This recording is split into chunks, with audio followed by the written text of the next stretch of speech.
இந்த திருவருகை காலத்தில் ஆண்டவருடைய அன்பை உணர்ந்து கொண்டு திரும்பி அவர் அன்பில் தொடர்ந்து திளைத்திருக்க நம் ஒவ்வொருவருக்கும் விசேஷித்த அழைப்பு கொடுக்கப்படுகிறது. இந்த திருப்பாடல் கிட்டத்தட்ட கிறிஸ்து பிறப்புக்கு முன்பதாக ஒரு 700 ஆண்டுகளுக்கு முன்பதாக எழுதப்பட்டிருக்க வேண்டும் என்று சொல்லி கருதுகிறார்கள் விவிலிய ஆய்வாளர்கள்.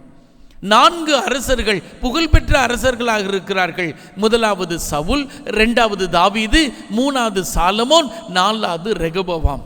இந்த ரெகொபோவாம் காலத்தில் தான் இந்த தேசம் 2ஆக வடக்கு இஸ்ரேலாகவும் தெற்கு யூதாவாகவும் பிரித்திருக்கப்படுகிறது.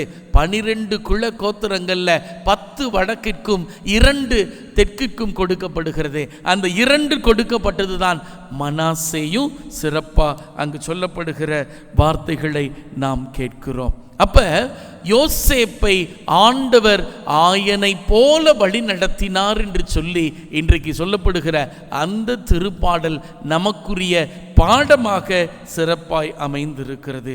ரொம்ப அழகா திருப்பாடல்ல அவங்க சொல்லுகிற வார்த்தை, அதனுடைய நிறைவு பகுதி 18வது இறை வார்த்தையில, இனி நாங்கள் உம்மை விலக மாட்டோம், அகல மாட்டோம். இன்னைக்கு பல சமயங்களில் அந்த ஆடு போல தான் நம்மளுடைய வாழ்க்கையும். எனக்குன்னு சுதந்திரம் இல்லை,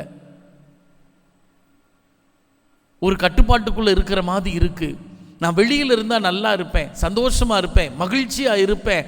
அந்த சிறு ஆடு செய்த அதே தவறைத்தான் இன்றைக்கு உலக பிரகாரமாய் நாம் செய்து கொண்டிருக்கிறோம்.